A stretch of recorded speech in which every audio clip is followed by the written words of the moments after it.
Fala pessoal, seja bem-vindo a mais esse vídeo do canal Construa Sua Riqueza.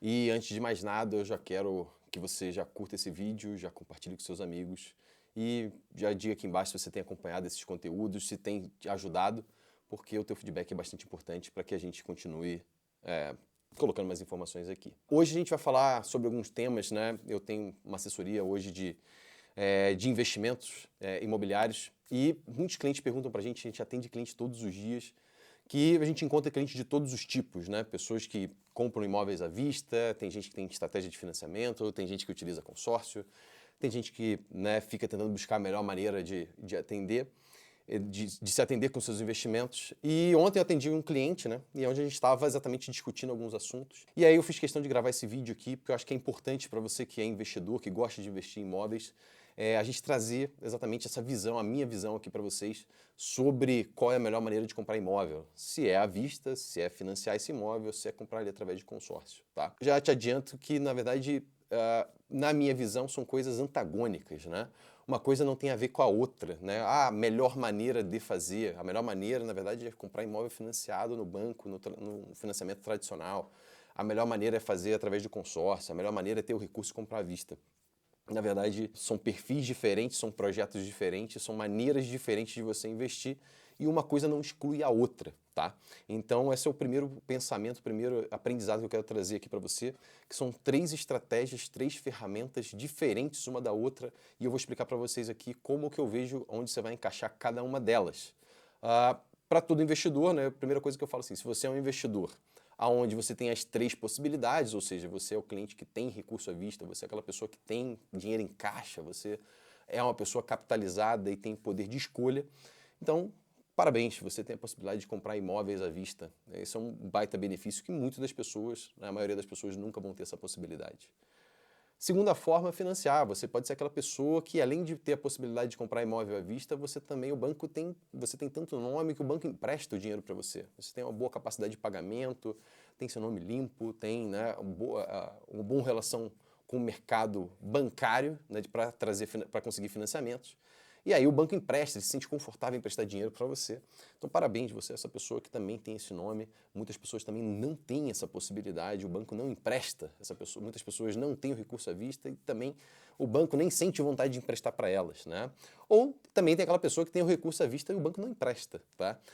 Tem muita gente que, por exemplo, pagar à vista, né, ou pagar muito em cash, pagar à vista, faz com que essa pessoa não tenha score, né, não tenha relacionamento com o banco, consequentemente o banco não se sente confortável de emprestar para ela. Então, quanto mais você utiliza o sistema bancário, o sistema financeiro, né, tem cartão de crédito, utiliza conta, tem débito automático como pagamento, tudo isso melhora o seu score, consequentemente o banco vai se sentindo mais confortável em emprestar dinheiro para você. E você também pode ser aquele cliente que opta em comprar consórcio. Você tem capacidade de pagar uma parcela mensalmente para investir através do consórcio e, né, ao longo do tempo ir usufruindo desse crédito conforme você vai contemplando. Então, eu estou falando que você tem três possibilidades. Se você é a pessoa que tem essas três possibilidades, ou seja, você tem recurso à vista, o banco sente vontade de prestar dinheiro para você e financia para você, e você também tem a opção de comprar um consórcio, parabéns, você é um cliente realmente que tem a opção de escolha. E, Wallace, qual que eu escolho? Na verdade, as três. Você deve ter as três possibilidades à mão, a gente só vai falar em que momento você vai utilizar, na minha visão, em que momento você vai utilizar uma ou outra, né? Mas tem muitos clientes, por exemplo, que não têm essa possibilidade do recurso à vista, tá? Ele não tem capacidade de juntar o dinheiro ao longo do tempo, e aí vai poder, mas pode ser que o banco queira emprestar para ela tem a possibilidade de financiar, e ela também tem a opção talvez de fazer um consórcio. Então, basicamente, ela fica com duas ferramentas disponíveis ao longo do tempo. E também tem aquele público de pessoas, né, aquele perfil de pessoas que não tem condição de juntar dinheiro, não são bons poupadores, não são pessoas que têm capacidade de geração de caixa. O banco também não empresta, né, não financia para ela, e só resta o consórcio para ela como opção, exatamente dela, né, se programar, se autofinanciar através de um consórcio. Agora, pense em qualquer outra sistemática, né, em qualquer outro meio de pagamento, eu não conheço outro, né? Se você tiver, coloca nos comentários aqui se tiver outro meio de pagamento que eu vou ter um prazer em conhecer. Né, eu já atendi cliente do agro, por exemplo, que falam, não, eu pago em saco de soja, né? Você vai para hoje para o centro-oeste do Brasil, as contas na verdade são feitas em sacas de soja, né? Tudo bem, mas saca de soja vira dinheiro, né? Então, no final das contas, é um recurso de pagamento à vista, na minha opinião, né? Então, tudo, né, o banco, você não vai chegar lá no banco ou vai comprar um imóvel, talvez, numa grande corporadora, pagando em saco de soja, né? salvo algumas exceções, mas saco de soja vai virar dinheiro em algum momento. Então, sempre vai cair nessas três possibilidades: recurso à vista, financiamento ou consórcio. E aí vamos lá. Quando que a gente utiliza um ou a gente utiliza outro? Primeira coisa, quando a gente fala de dinheiro à vista, na minha visão, está muito linkado no âmbito das oportunidades. Então, se for uma oportunidade, pode-se considerar você comprar isso com recurso à vista. O que seria uma oportunidade, né? Falar, o leilão imobiliário é uma oportunidade? É, mas hoje o leilão imobiliário você pode fazer através de financiamento, né? O leilão imobiliário ele te dá algumas possibilidades no edital de financiar esses imóveis. Alguns imóveis também por leilão você pode também comprar através de consórcio, né? Então, teoricamente, o leilão por si só, o imóvel à vista, não seria uma oportunidade por si só. Na minha visão, utilizar o dinheiro à vista para pegar uma oportunidade imobiliária seria aonde, por exemplo, tivesse um anúncio de um imóvel na sua cidade, vamos colocar um valor hipotético aqui de R$ 1 milhão, e a pessoa que está vendendo esse imóvel fizesse uma oferta para você, ou você fizesse uma oferta para ela para pagar isso por R$ 600 mil, por exemplo, R$ 700 mil, só que em dinheiro vivo, naquele momento, na hora, né? E aí a pessoa do outro lado pode ser seduzida por esse recurso mais fácil, essa liquidez de forma imediata, e ela aceite vender, muito que talvez a pessoa que esteja vendendo esse imóvel precisa do recurso de forma imediata. Talvez uma situação de saúde, uma situação emergencial faça com que ela queime o imóvel, né, de maneira mais rápida para ela ter o recurso à vista naquele momento. E aí, para isso, só o dinheiro à vista compra. A pessoa não vai esperar o financiamento sair ou o consórcio liberar o dinheiro, ou contemplar o consórcio, para que você compre aquele imóvel. Então, eu vejo que o recurso à vista ele está muito linkado no âmbito das oportunidades. E essa oportunidade tem que pagar acima do que o seu investimento paga hoje, né?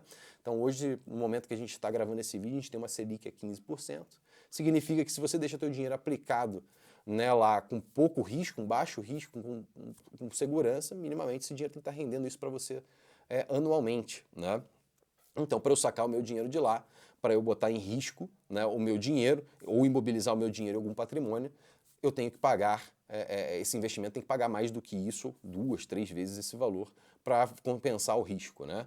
Então, dinheiro à vista, pessoal, está muito no âmbito das oportunidades. Mas é importante entender, a gente já falou isso aqui em outros vídeos, que quando eu pego o dinheiro à vista e compro um imóvel, eu imobilizo esse dinheiro, né? Então, esse dinheiro ele passa a ter uma iliquidez, ele passa a deixar de ser líquido, né? Uma coisa é eu ter R$ 1 milhão na minha conta, disponível para eu utilizar a qualquer momento. Outra coisa é eu ter R$ 1 milhão empregado num imóvel que eu não consigo transformar isso em dinheiro de forma tão rápida. Então, o dinheiro à vista, na minha visão, está muito num link de oportunidade. Se aquela oportunidade for agressiva, aquela oportunidade for o suficiente, maior do que paga um produto financeiro ou onde meu dinheiro está empregado de forma mais líquida, pode considerar talvez a compra desse imóvel de forma à vista, tá? Financiamento. Quando que a gente vai utilizar a ferramenta do financiamento? O financiamento a gente vai utilizar, eu sempre faço a seguinte analogia. Se na frase que você está falando do financiamento tiver a palavra precisa, você pode pensar no financiamento. Financiamento, na minha visão, são para situações emergenciais, né?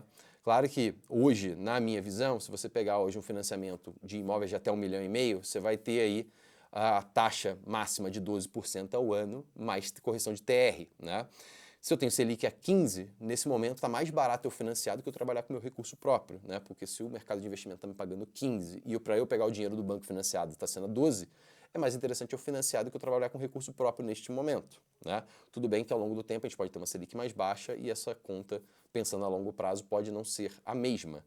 Porém, financiamento eu sempre vou pensar no campo onde eu preciso de uma necessidade mais imediata. Então, vamos dar um exemplo, por exemplo, aqui do nosso Rio de Janeiro. Eu moro no estado do Rio de Janeiro, que é um estado que tem seus problemas estruturais com segurança. Então, vamos imaginar que, né, eu morasse num bairro, numa rua, aonde começasse a ter problemas com segurança, né? Tivessem barricadas, qualquer coisa que acontecesse aqui no Rio de Janeiro, onde minha família começasse a sofrer algum tipo de risco, né? A segurança da minha família. Eu queria tirar minha família dali de forma imediata, ou seja, talvez o financiamento me atenda de forma mais adequada, porque é uma necessidade imediata. Não importa muito o custo final, não importa muito a parcela, não importa muito a taxa que está sendo me cobrada ali. Eu preciso ter uma outra situação emocional que é mais importante do que, muitas vezes, esse custo efetivo do dinheiro, né? Então, financiamento eu vou trabalhar muito no campo da velocidade. Eu preciso de velocidade, eu preciso resolver aquilo de forma imediata, né? Eu sempre faço com os clientes que eu estou atendendo quando que eu defino que eu preciso de algo? Quando lá na pirâmide da base de Maslow, lá, né, quem é um pouco mais teórico, né, das necessidades fisiológicas, necessidades de segurança, necessidades, né, básicas da minha família estão atendidas, eu vou pensar em outras coisas. Mas se isso não está atendido, eu preciso rapidamente resolver aquela questão. E aí, muitas vezes, se, né, vou falar da região serrana aqui do Rio também, um outro exemplo, que eu moro na região serrana do Rio, onde a gente tem as situações das encostas, né? Posso estar num imóvel, por exemplo, perto de uma encosta, e aí deu uma chuva, aquela região passou a ser perigosa, preciso tirar minha família de lá. Então eu preciso tirar, não importa muito o custo, eu tiro a qualquer custo, eu vou com financiamento e tiro minha família de lá daquela situação de risco, porque a pirâmide da base de Maslow não está atendida. Então é mais ou menos essa analogia que eu faço para utilizar o financiamento. Mas não só, né? É claro que esse é um primeiro indicativo. Quer dizer que em outra situação, quando não precisa, né? É uma situação talvez de um investimento que seja, mas faz sentido a gente fazer através de financiamento. O Wallace, não é para fazer? Não, é para fazer também. Mas eu estou falando um primeiro termômetro de quanto que você vai te ajudar a identificar quando que você vai utilizar financiamento, quando você vai utilizar consórcio ou vai utilizar o recurso próprio. Então, financiamento, para mim, um indicativo para você usar essa ferramenta é quando essa base da pirâmide não está satisfeita, quando você tem uma necessidade de forma mais imediata e você precisa resolver uma situação de maneira imediata, tá? Então aí a gente vai utilizar a ferramenta do financiamento. Quando que eu vou utilizar consórcio? Consórcio, na minha visão, está muito ligado à linha dos desejos, né? Ao querer algo, ao almejar algo. Então, por exemplo, eu tenho hoje um imóvel, moro num imóvel de 100 metros quadrados, num bairro ok, minha família não está em risco, mas eu desejo melhorar, eu quero ir para um imóvel maior, eu quero ir para um imóvel de 200 metros quadrados, com área de lazer, piscina, eu quero sair de um apartamento para uma casa, né? Eu quero dar a melhor condição de vida para minha família, ou seja, a necessidade básica ali de Maslow está satisfeita, eu quero buscar algo melhor, eu quero buscar algo que me traga mais conforto, mais satisfação. E aí o consórcio pode se encaixar para isso, porque aí eu não preciso contrair uma dívida num prazo tão longo, numa dívida, numa taxa maior, sendo que eu posso ter um consórcio, pagar uma parcela, pagar uma taxa de administração e me planejar ao longo do tempo para isso, sem que eu traga uma dívida muito pesada. Então, consórcio está muito na linha dos desejos, né? É claro que eu tenho que respeitar também aquilo que está disponível para o cliente, né? Muitas vezes eu tenho uma premissa básica aqui, dinheiro à vista, oportunidades, financiamento quando eu preciso de algo e consórcio quando eu desejo algo, né? Então, entendendo essas três coisas fica mais fácil. Mas tem cliente, por exemplo, que não tem a possibilidade de acessar as oportunidades porque não tem o recurso à vista. E também o banco não empresta para ela, por mais que ela precise daquela situação. Então, ela vai ter que optar pelo consórcio. Então, a primeira coisa é saber o que está disponível à mão, né, qual é a ferramenta que está disponível para você utilizar. E o segundo caminho é você analisar se aquela situação que você está pensando é algo que você deseja, se é algo que você precisa ou se aquilo é uma oportunidade, né? E aí você escolheu o melhor caminho para você. Entendam que a gente tem uma outra ferramenta hoje também, muito importante, e na minha assessoria eu falo bastante sobre isso. Tem clientes que precisam, né, de algo, e aí eu indico muitas vezes o financiamento é o melhor caminho para ela, porque ela vai resolver uma outra situação emocional, uma outra questão que seja atender lá a base da pirâmide, resolver aquela questão, entendendo que o custo daquilo é mais caro. E ela pode também, paralelamente, fazer um consórcio e utilizar uma ferramenta chamada interveniente quitante, né? Que é exatamente você quitar o consórcio, quitar o financiamento utilizando a ferramenta de consórcio, né? Desde 2024 teve uma nova portaria que coloca que o consórcio pode quitar qualquer operação, né, que seja oriunda de alienação fiduciária. Então, faz com que algumas operações de taxas mais caras, né, de custo efetivo mais caro, possam ser quitadas através do consórcio. Então, muitas vezes eu tenho o melhor do financiamento, dando celeridade, resolvendo aquela questão que eu preciso resolver através do financiamento, e paralelamente eu venho com um consórcio, pensando mais a médio prazo para quitar esse financiamento. A gente vai ter um vídeo falando só sobre isso, e aí vai ficar mais claro para você o entendimento sobre isso. Mas esse vídeo aqui é um conteúdo onde a gente vai entender sobre o dinheiro à vista, sobre como financiar e o consórcio. À vista, sempre no campo das oportunidades. Financiamento, quando eu preciso de algo. Consórcio, quando eu desejo, eu quero realizar alguma coisa. Essa é a minha visão, é dessa maneira que eu assessoro os clientes aqui no dia a dia. Então eu espero que esse vídeo tenha te ajudado, tenha ficado mais claro para você. Não são ferramentas que disputam uma com a outra na minha visão, são ferramentas que cada uma tem o seu papel, cada um tem o seu lugar. E você entendendo isso, você vai ser mais feliz através dos investimentos imobiliários, pensando dessa forma nessas ferramentas. Qualquer dúvida, mande pra gente aqui no chat, mande pra gente aqui na descrição desse vídeo, coloque os comentários que a gente vai ter um prazer de responder você. E até o próximo vídeo.